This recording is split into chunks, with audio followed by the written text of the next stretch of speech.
Hello and welcome to another episode of Talking Bollocks. Thank you very much for joining me. My name is Howard H. Smith. I present this here podcast and the motorcast and the reducer, and I sing and lead sing in Acid Rain UK thrash band, and I do stand-up comedy as Keith Platt. I also do a spoken word show called The Secret History of Thrash, and I'm going to bring that back soon. So hopefully looking to book some live shows and get that back out on the road soon. So anywho, it's time for another episode of your favourite podcast. Before we do, some awesome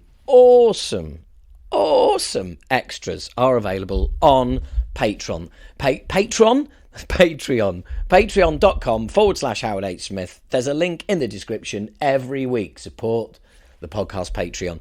If you do, not only are you supporting the show, but I seriously speak to some of the patrons. I properly over-deliver. Yeah, you spend $6 a month, you get way more than $6 worth of content. Now, I am aware there are some of you out there who want to support artists, individuals like myself, and you've signed up at Patreon and you get maybe early merch access. Yeah, you might get, one question that wasn't made it into the podcast, or basically what I'm saying is some people, they're not giving you what you're paying for.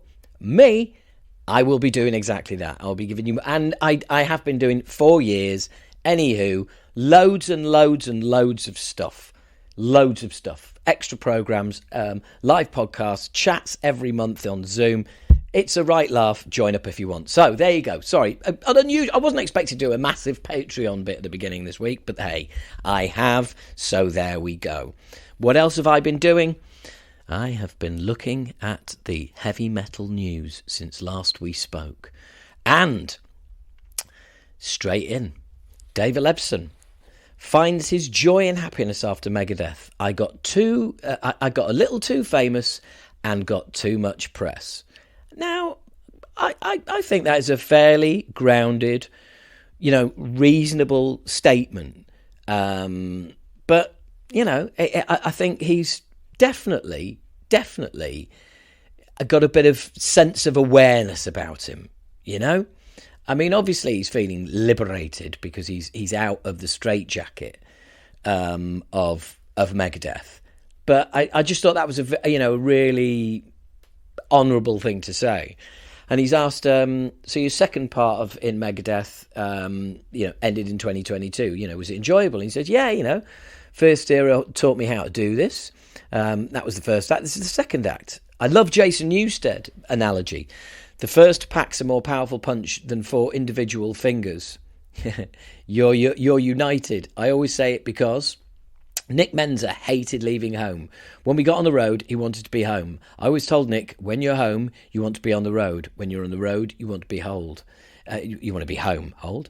You never know if this will be the last time we go to Europe or Japan. We're a fucking rock band. We're in a real rock band that has this lunacy. Who the fuck knows when this will blow up? Nirvana shows up and no one wants to listen to heavy metal.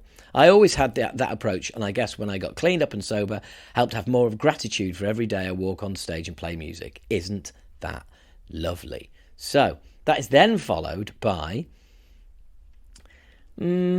I've watched the quality of Megadeth diminish over the last 5 years. Well, I'm sorry, Dave, but you didn't leave 5 years ago, so obviously, you're part of that. But hey, let's see what he says. But he speaks really well about how he was, booted from Megadeth. He says, I think it was unnecessary and it was undoubtedly done with spite and bitterness, which I do not deserve. Considering all that I've done for Megadeth and all that I've tolerated over the years, I'd say the whole thing was uncalled for. And it certainly was not what we discussed regarding how the transition would happen. What went down came blindly out of nowhere, so I basically had the option to take it or retaliate, which I was given license to do. My team said, hey, if you want to go at this guy, go for it. We've never seen something so unethical on every level. Do what you need to do. No, I'll just sit back and let it sort itself out. Well, I'd say his team were a bit naive there. If they think the most unethical thing they've ever seen is a guy who has been caught online with a young lady who's the minister of his own religion and a member of their band and a father and husband, I don't think it's unethical to boot that person. I got to be honest. I don't think it's unethical for Megadeth to turn around and go, sorry, but we got a zero tolerance thing like this. We don't need parents wondering if, members of the band are going to be leering at them online. So, yeah, I just kind of disagree with that altogether. But hey, that was fascinating stuff, wasn't it? It's just the typical things. Anyway, look, talking of typical things, here's a story that just keeps on running across the next 5 articles. Slipknot parts way with keyboardist Craig Jones. That's right, Nailhead, the one who looks like a DIY accident. Looks like he just fell in a fucking bucket of nails. We wish Jones all the best for the future. No reason was given. Then that post was deleted. And then Slipknot's Sean Clown Crahan to sit out shows on spring/summer 2023 European tour. So it's not all bad news for Slipknot fans. You're not going to have that lumbering douche wandering around the fucking stage every night. Never mind. But, even so, I would like to say that he is doing it for genuinely good reasons. Here's where I feel bad about slagging the guy off now. He's staying away from upcoming shows in order to stay home with his wife, who's been suffering from some undisclosed health issues. Well, it was Crohn's disease 18 months ago, which was not undisclosed. So there you go. And, no joke, no fucking about. So the next article, Slipknot plays first concert with new mystery member. Oh, right. So they've deleted the post about longtime keyboardist Craig Jones. And, soon after, an unidentified person appeared on stage behind keyboards at the Nova Rock Show. Still no reason. Still, no one knows who that is. Just some mystery person. Okay, next Slipknot story. Slipknot surprise release new 6-song EP Adderall. Sounds exciting, doesn't it? It isn't. Here are the songs. Death March, which is about 1.5 minutes long. Adderall, no intro. Adderall, rough demo. Red or Redder, which I think is less than a minute. Then Adderall, then Hard to Be Here. So, yeah, not much of an EP. I mean, they've really, really managed to fucking stretch it. But, such is life. Now, if you thought that the Slipknot stories and... No. Because, here we go. Slipknot co-founder and percussionist M. Sean Crahan, a.k.a. Clown, rejoined his bandmates last night, Sunday, June the 11th, for their headlining set at Download Festival. Well, there you go. He was missing for a long time, wasn't he? And he's back again already, appearing at Downlow. Isn't it Downlow? Fucking hell, what is with my pronunciation today? Downlow. Yeah, okay. Sorry about that. This is the next part of the news. This is, it's not a review, but it's more just letting you know that if you remember the band Nail Bomb, because I do, yeah, Max and Alex Newport from Fudge Tunnel and a few others, Igor, I do believe. Yeah, so Nail Bomb. And this one's called 1000% Hate. It's come out. It's the first album. And I think it's the second album live. So let's just check out Nail Bomb, essentially. Bulk, Nail Bomb, Main Impression. Yeah, okay, so, yeah. First CD is the album. Second CD, it's basically live. The live half of 1000% Hate is indeed a more heavy and primal representation of the source studio material. But as rough and tumble as Nail Bomb was, the Supergroup wasn't as all as unrefined as some suggested. Oh, check that out. Well, yeah. So, and in spite of the hateful energy permitting from all that was Nail Bomb, it was crystal clear that they weren't afraid of having fun. Proud to commit commercial suicide, of course, includes the prank call that Max made to his friend Danny Marania, the vocalist of Northside Kings, who infamously punched Glenn Danzig. This re-release package arguably proves its worth for fans who have the original recordings because of the bells and whistles. The liner notes written by Cavaliero, as well as a new interview with Northside Kings vocalist, remain one of Max's most interesting ventures. So there you go. Yeah, 1,000% hate. And I got a few other things that I've been listening to recently, but I'm not going to mention them because you know what? You got old bollocks for that. Coming up next, right, progressive metal legends Watchtower reunite with singer Jason McMaster, announce first comeback show. That is fucking awesome. Watchtower, the best band who never got anywhere. I mean, they just about managed to get an album out and that was it.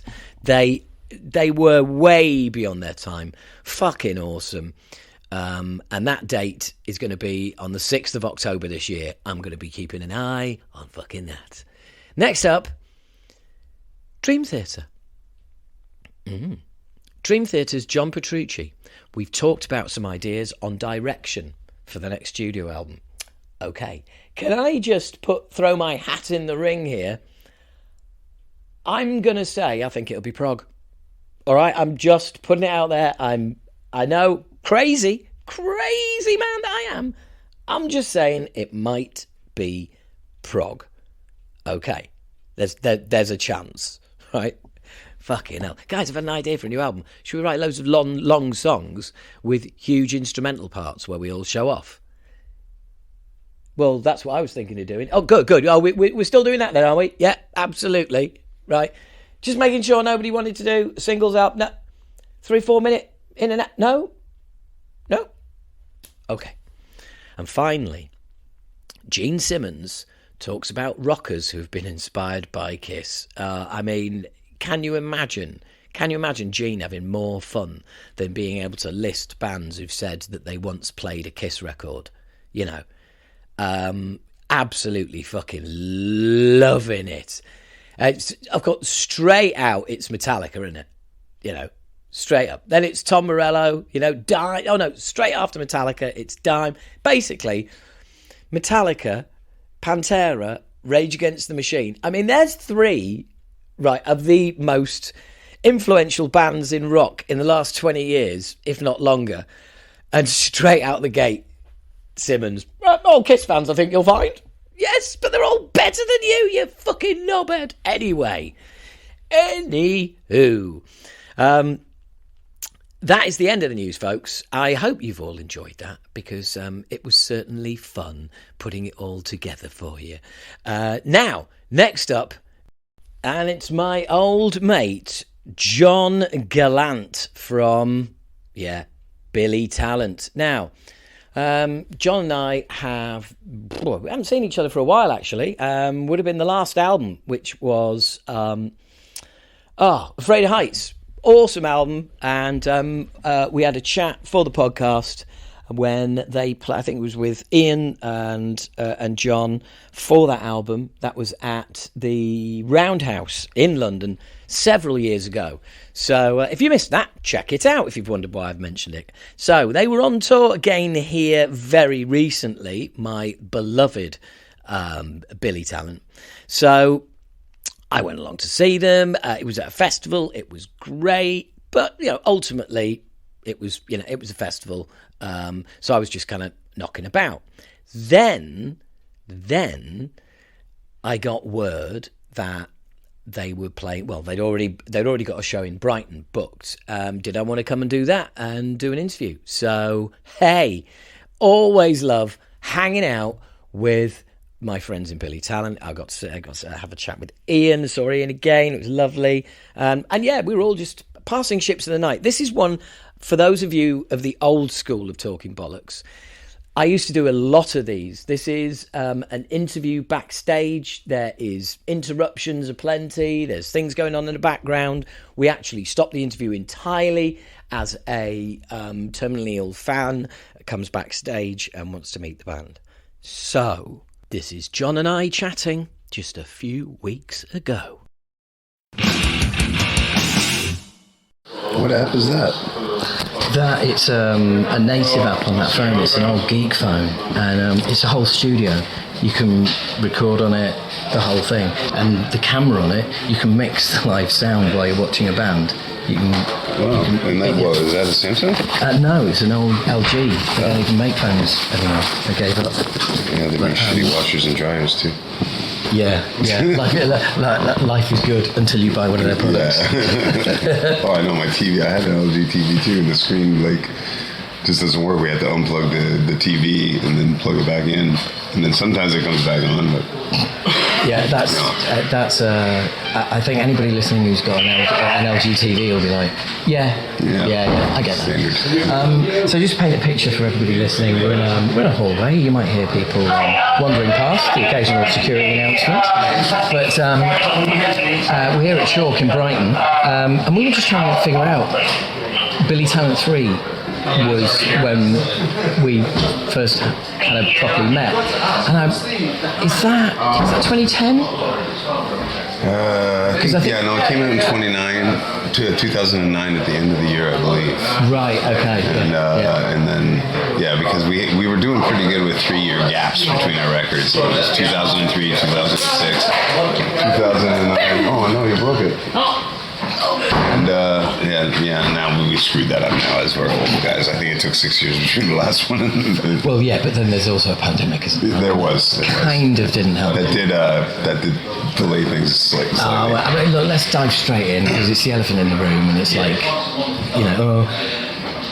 how did you get through the pandemic? What was the pandemic like? It's like, on a touring cycle, you're hoping you've got past all of those questions, and it's kind of like, but you guys, pretty much, you were kind of ready to go, weren't you? Yeah, we did all the touring for Afraid of Heights, and we were like, we've been doing this for so long, we're gonna all take a year off. So we took a year off, kind of not really to do anything, and then Ian started writing and stuff like that, and then we were ready to get going, and then the pandemic hit. And we had started recording, and when Toronto got actually locked down, we were going into the studio that afternoon, and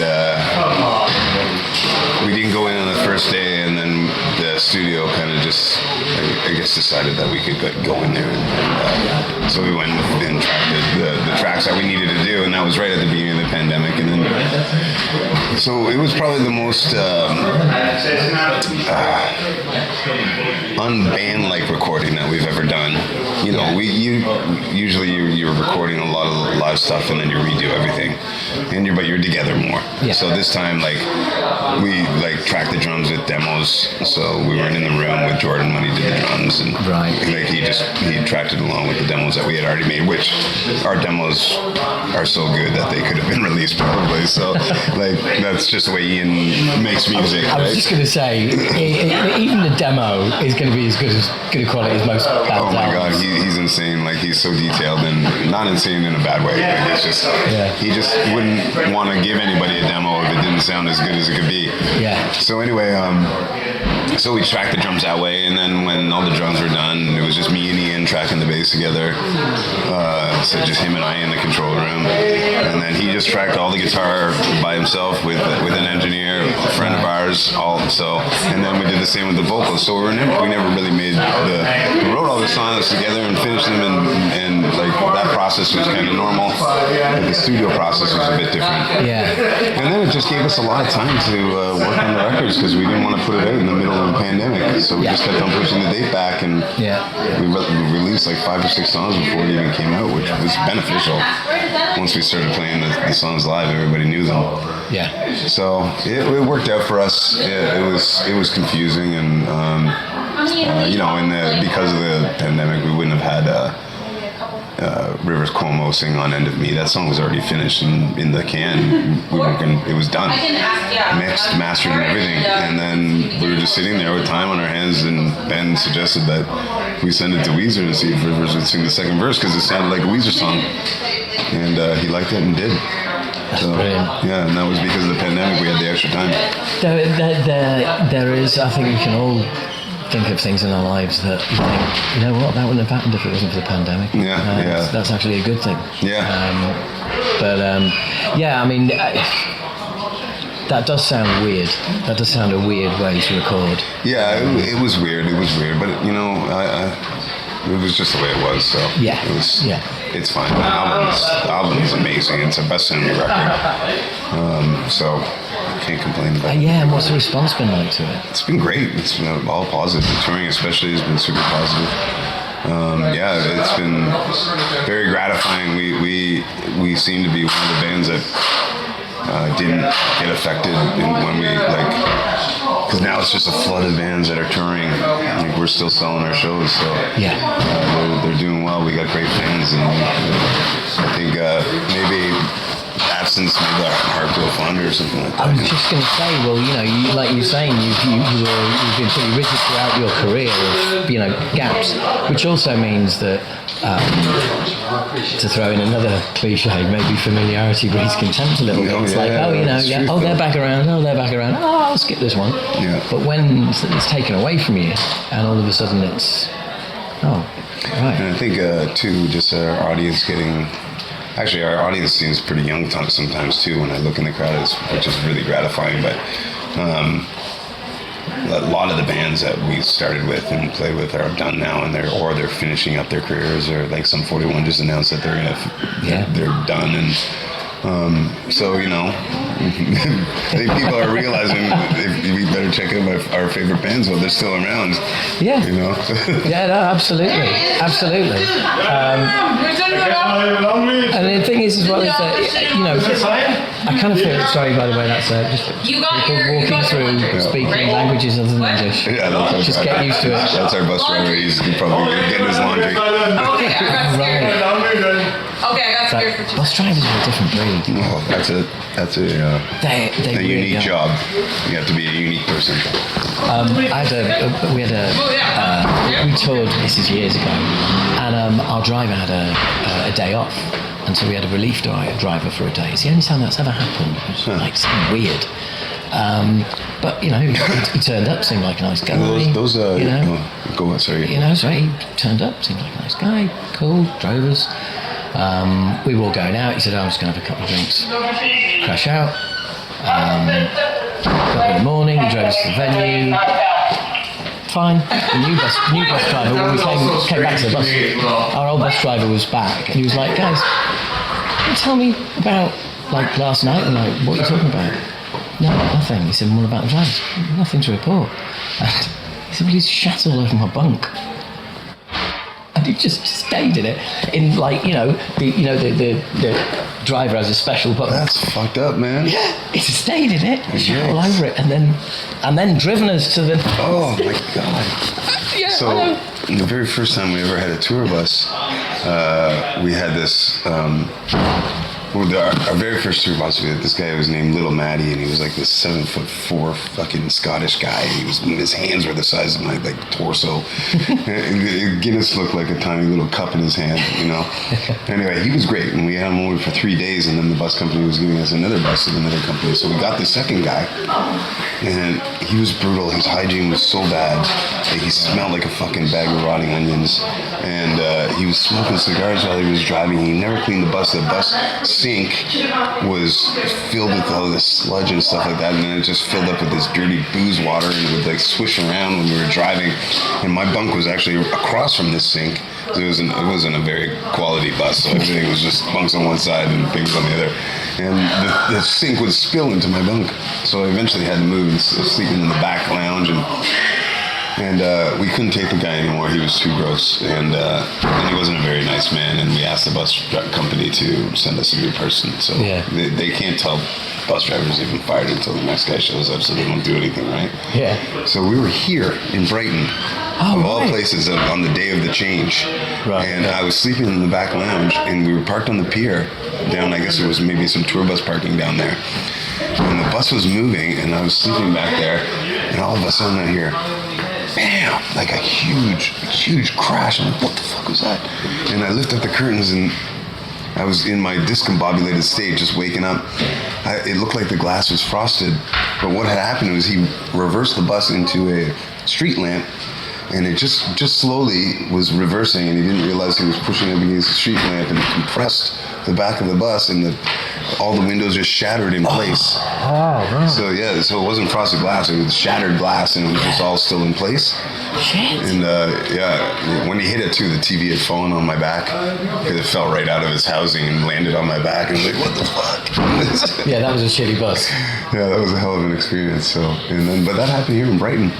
That's insane. We were playing opening for Jane's Addiction somewhere around here. That's insane. It's and it's funny to think that all these years later you're back here, because I was going to say you had a chance to get out. You said you did the zip line. Yeah. This is a great place. I'm walking around and checking out the lanes and all the stuff that this city has to offer. And Ben and I went actually to a museum down there because his grandmother is from Brighton, and she was like a maid for some like very powerful people here or something like that, and she was apparently some sort of muse for one of these people's paintings. So there's like a painting of her somewhere in one of the museums here of his grandmother. So he had a picture of it. We went to the one over there and we asked around. We went in and looked at the museum, checked out everything.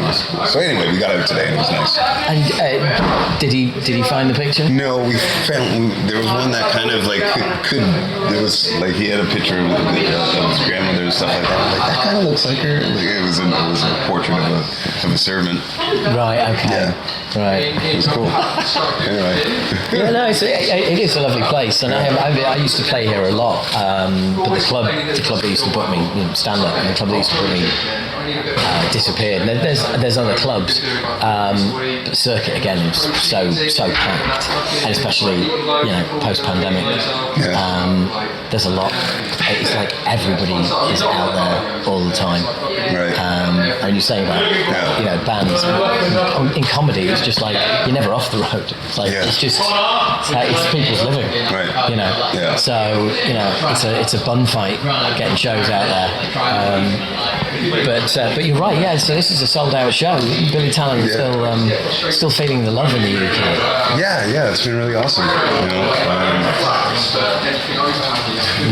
We haven't been here as much as we would like, and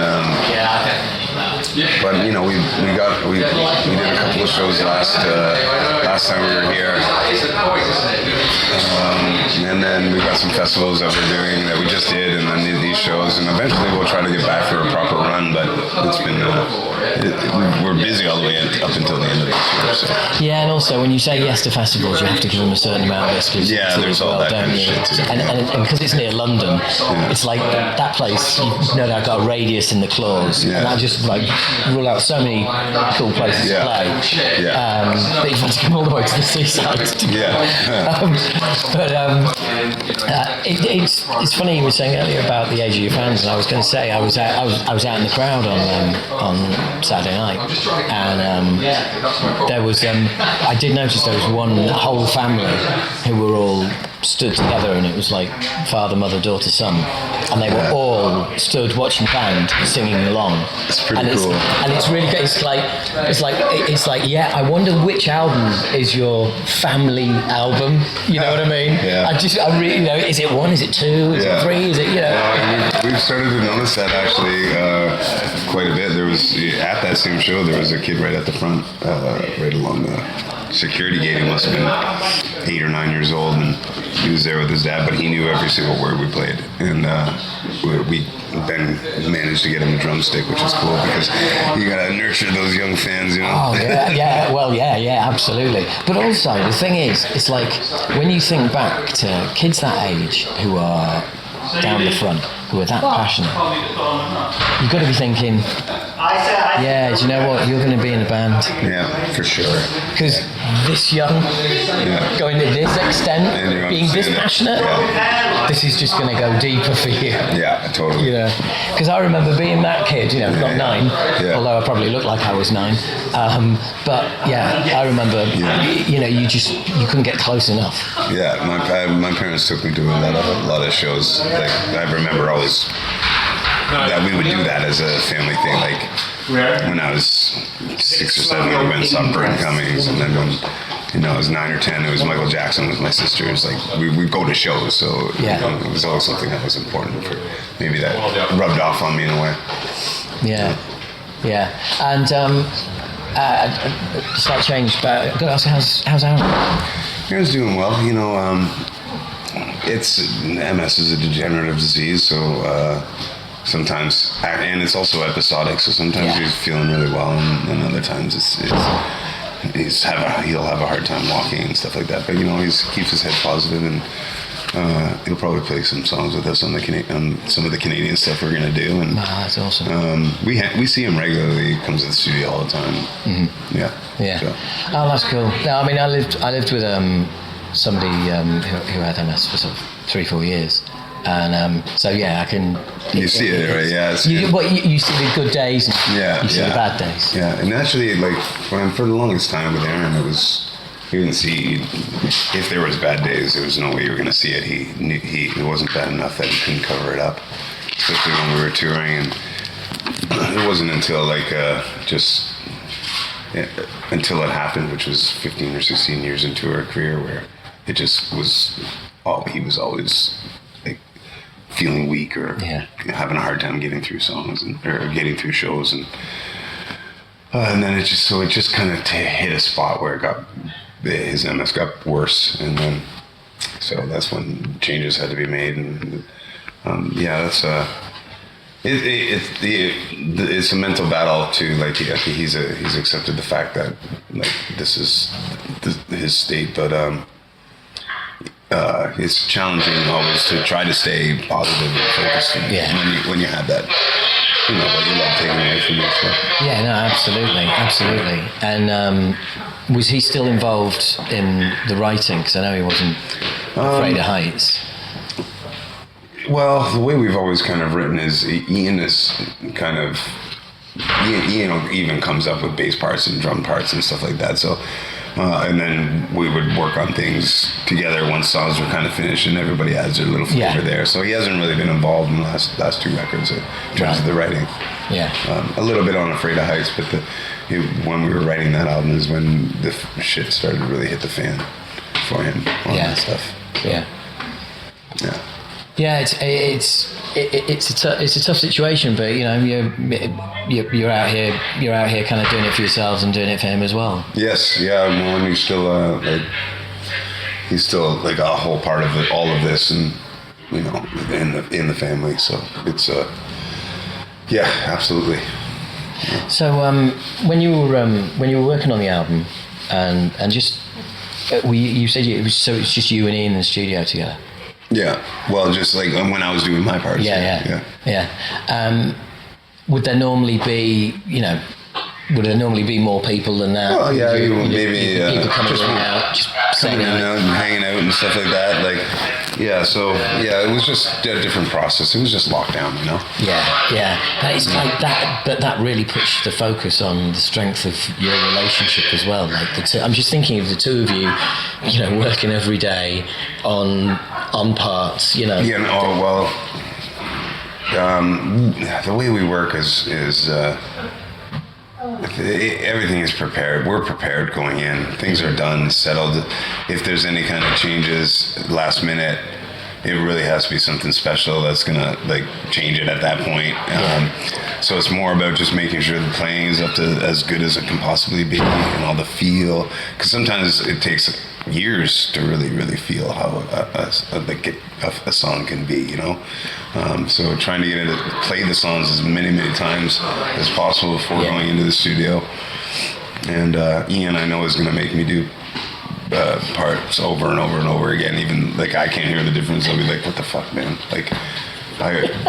I can't hear what you're asking anymore. It's just I feel like I played it the same way 30 times now. But he doesn't see anything as aside from the finished product needs to be as best as it possibly could be. Yeah. And I want as many options as I possibly can have. And it's going to be amazing. And it always turns out incredible. The guy's he's a savant. He's a savant. Yeah. I remember the last time we spoke, I remember you saying to him that, Afraid of Heights should have been Afraid of the Light, because he just spent so much time indoors working on the album. Well, 100%. Yeah, he lives in the studio. He likes that. But and also we were talking before the interview about about not doing a 20th anniversary release for the first album, right? Which is very cool because most bands would just jump at the chance to get some more physical. Well, it might, like I said, the label has been pushing us, and they've presented a couple of pretty good ideas that are appealing. So I would say that there's more than a 50% chance of it happening. Yeah. And it's a democracy, so everybody has a vote. So we'll see. Some guys could really want not to do it, and and other guys might just say, "Come on, let's do it. It'll be good." And then we'll make that call. Yeah. And I mean, whenever you're putting stuff out and you're looking at what the label wants to, the various formats and all the rest of it, it's. I mean, I find, and I'm interested to find out what you think, that you're essentially looking at it like, well, how badly do I want this? Would I buy this? Yes, exactly. That's definitely that's their sales pitch to us. Like, we have these ideas, and that's what you have to think in your head. Would I buy this? Yeah, because I'm a pretty big fan of the band. Is it a cash grab? And that's what we're always kind of like. We don't want to ever appear that we're trying to gouge our fans, because we don't behave that way. So that's a forefront in our mind, is it's just this urge of we just taking advantage of all those big down hardcore fans that will buy things. And then there's they're always saying, but those people want to buy things, and that's always the argument that comes from back at us, and we're like, but they're. It's just but the thing is, there's those people out there who will say that you're gouging your fans no matter what. Yeah, and that's more to do with them and their agenda. But it's like that, that's their narrative, and they're going to apply that to you whether it's relevant or not. But then there's also people who will buy whatever you put out. And they're the record label people. They're the and then there's everybody in between that's kind of like, well, more discerning. It's like, is this worth it? Yeah, I already got the 10th anniversary. I was just going to say, I've got the 10th anniversary. Well, and that's what's holding us back a little bit. We're going to have a lot of anniversaries, so actually, Ian and I just got invited to Rush's reissue of Signals, because it's like the 40th anniversary or something like that, and they're doing like a Dolby Aximus or whatever experience, and it's all immersive, and then there's a panel afterwards with Rush insiders to talk about the record, and so their manager had sent us an email to see if we wanted to come, but we're over in Europe. I think it's tomorrow, so that would have been fun. But there's an example too that Rush does a lot of reissues, all the time, right? Oh yeah, and so we have an example to look at. We'll see. I'll tell you what, like that. When they did that R30, that live Blu-ray, that just absolutely kills. Yeah, it's incredible. Nice. It really is. It's one of the best looking, best sounding DVDs ever. Well, we're part of the reissue of 2112. That they reissued that, of course, remixed, mastered, and then they asked artists to cover all the songs, and they asked us to do one, and we did a Passage to Bangkok from that record. It's a fucking killer cover. Well, a friend of mine is a massive Rush fan. Yeah. So this is where I was coming from. Thank you for steering around to this. He's a massive Rush fan, and if there's one thing he hates, it's bands doing cover versions of Rush songs. Because it's like, 99% of them are just... It's not Rush. Terrible. Yeah, exactly. But he said he really liked your... liked the job you did on it. I like our version too. We kept it pretty true to the original, but we added a few little drum hooks here and there, ironically, with Neil Peart. And then... and instead of the toke that's in the middle just before the bridge, they do a big joint pull. They go in the song. We did a bong, so it was nice. Ian had me do about 30 of those hits before in the studio. All right. Eventually, I'm like, I can't do any. We have to do fake ones. Really? I thought you were kidding me. No. Really? No, even bong noises. Yeah. He's going, no, keep going. That's insane. Yeah, he wanted the exact right. He wanted it to be the exact right like he needed a whole bunch of them to choose from. So it was really funny. It sounds like he was just trying to kill you. Yeah, maybe. That's insane. Yeah, no, it's a great version, and but to be involved with things like that must be. That's real icing on the cake, isn't it? Yeah. That's actually probably the first bong I was able to write off as a musical instrument. It's nice. Yeah. Yeah, your accountant. I don't think this charge from the Cannabis Club. Yeah. is tax writable. Yeah. Well, unfortunately, probably not. No. No. That's insane. But but just being involved with things like that, that makes you kind of, you're getting up there in the Canadian music aristocracy when you start getting recognised by. Oh yeah, that's really it was an honor. It was cool. One of the coolest things ever. Yes, it feels cool. It's nice that the long career we've had we're really privileged. Yeah, no, it's and kind of beloved in your home country as well, which is we get a lot of respect. It's awesome, and support. Yeah, and Germany.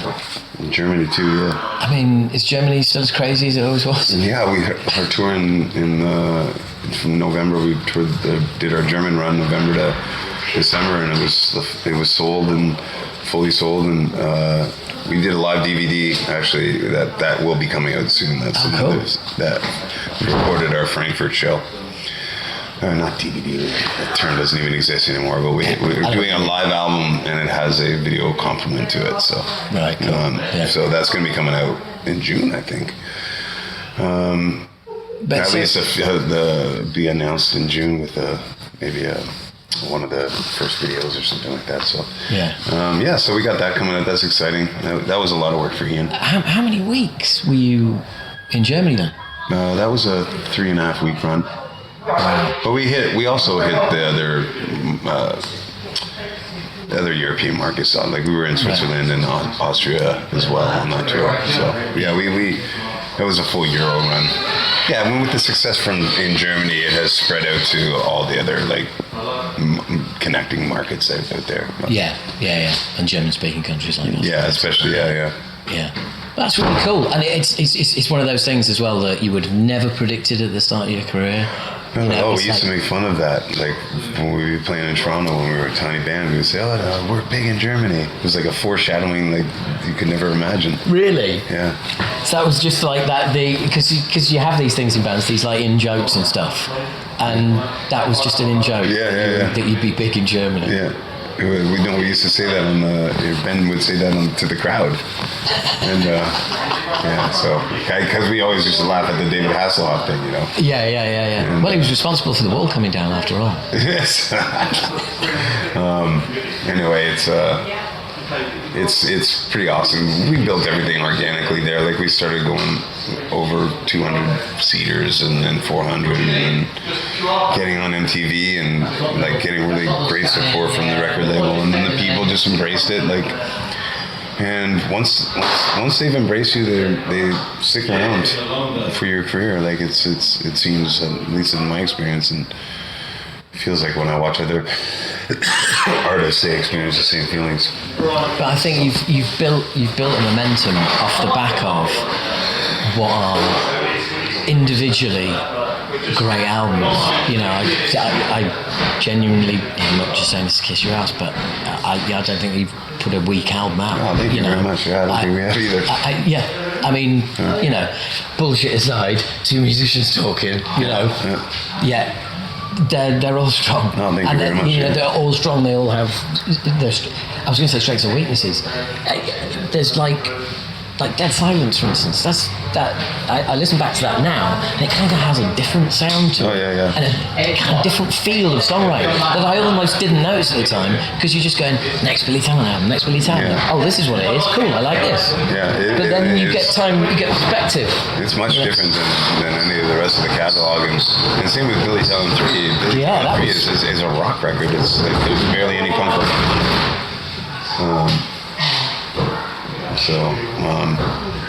Yeah, it's a testament to Ian and how he's been able to, write songs and grow the band too. And we've always kind of there's always one or two experimental songs on every album to lead to more experiments in the future. And I remember when we were writing Billy Talent 1, we would talk about songs like Standing in the Rain and Nothing to Lose, and whether or not they should go on the record. That's like Standing in the Rain, maybe too much of a rock song. We wanted to make this punk record, but it allowed us to those types of songs allowed us to write the Pins and Needles and the Surrenders and gave you less boundaries. Yeah. And then when the third record came around, we knew we were working with Brendan O'Brien, who was producing it, and he's a grunge producer, and we love grunge music, and we started thinking we could probably take advantage of his skills if we let those influences shine a little more, and then that's kind of the genesis of a lot of the ideas in and around that record. So.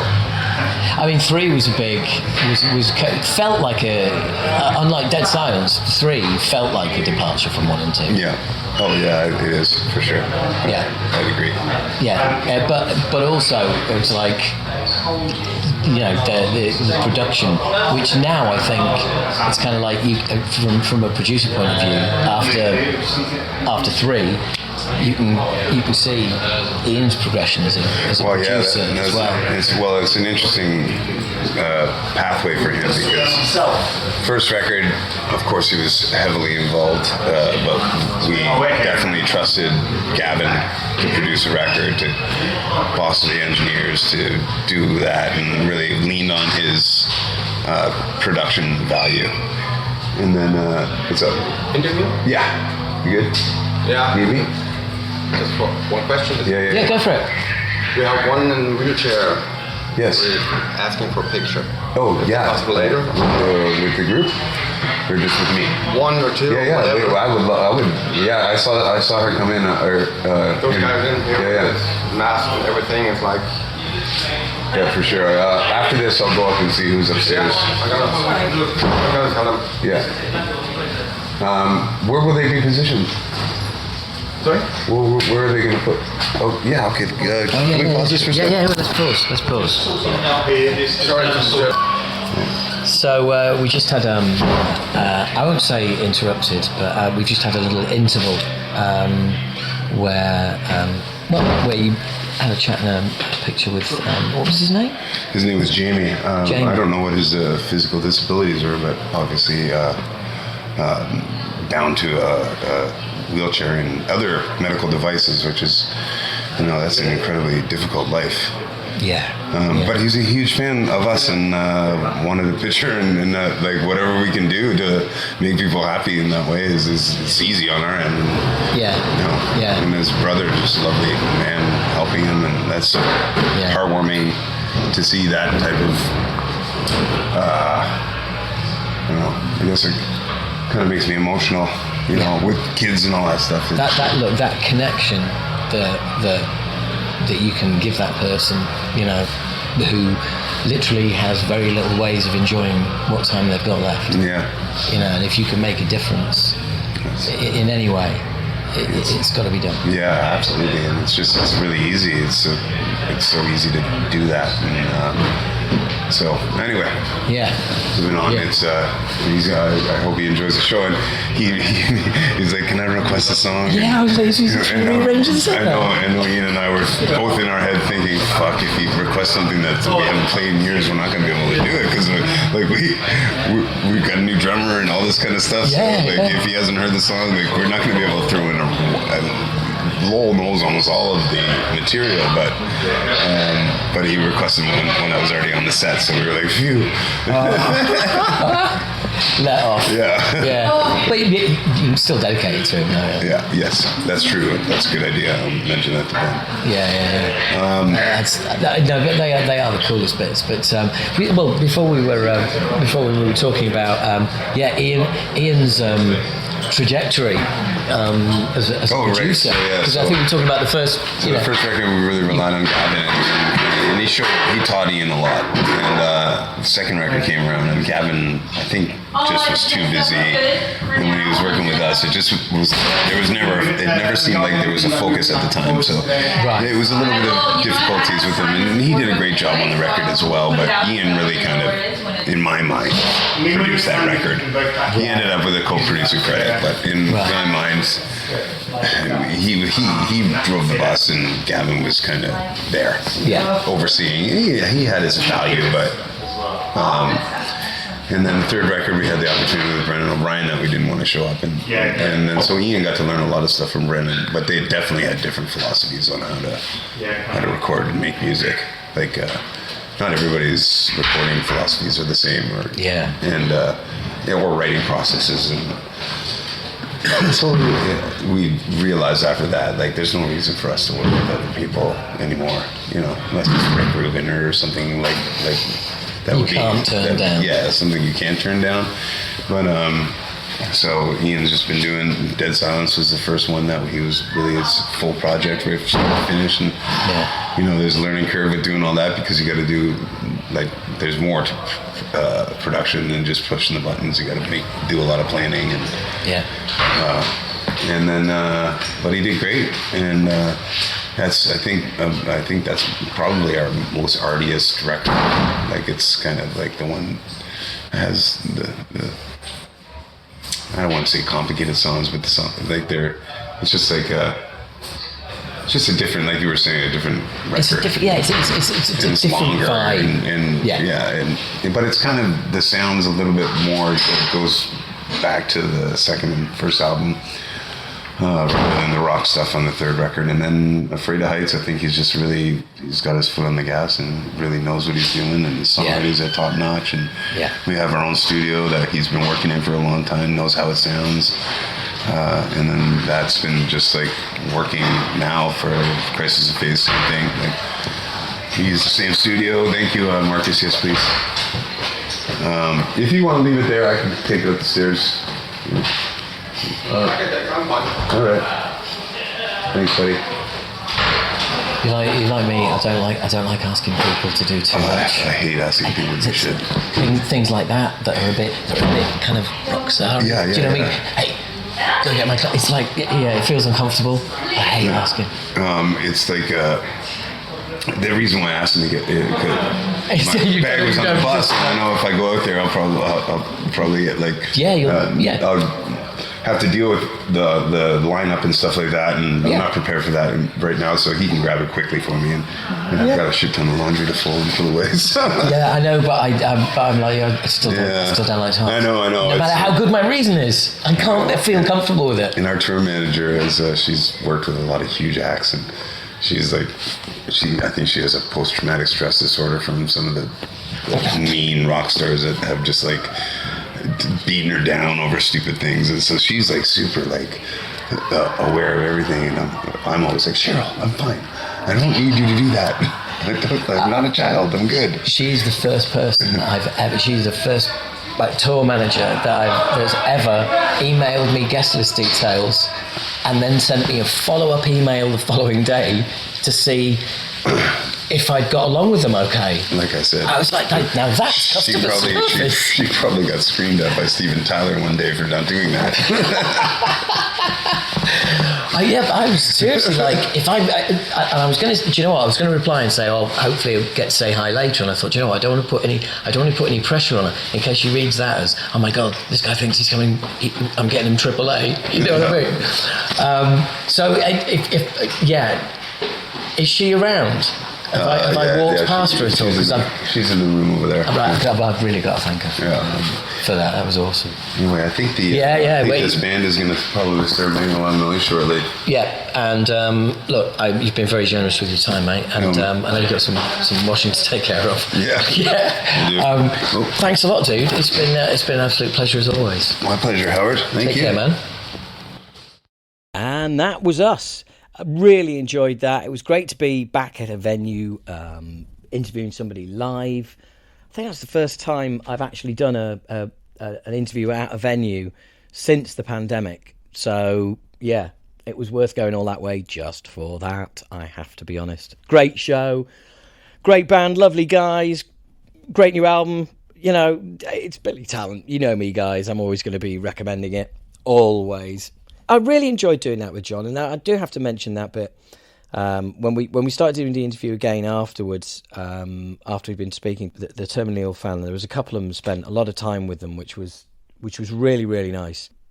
And it felt, I got to be honest, it felt almost trivial, kind of going back to doing the interview. I felt a little bit so it was only natural that we kind of talk about what had just happened, and that in turn got quite emotional, and that's just how these things happen. But I just felt that after everything that he and Ian had, inverted commas, been through. I mean, I know the guy who's terminally ill is going through something, but when you meet somebody like that, it obviously affects you, unless you're some fucking heartless fucking twat. Of course it's going to have an effect on you. So it made it a very just a more sensitive interview than maybe I'd originally thought at the time, listening back to it. But anyway, I'm babbling a bit. I do apologise. So, as mentioned earlier, get stuck into Patreon if you can. If not, just share the podcast. That'd be great. Just that on its own would be bloody marvellous. So, anywho, I am now going to toddle off. Thank you very much for tuning in, as always. Tuning in, get it? It's always great having you here. And I'll be back in another couple of weeks. Probably another extension of the behind-the-scenes music business features that I've been doing. But who knows? There may be an old bollocks between then and now. Oh, honestly, it's a crazy world. But you're glad to be on this feed, aren't you? Now get over to Patreon. All right, see you later. Bye.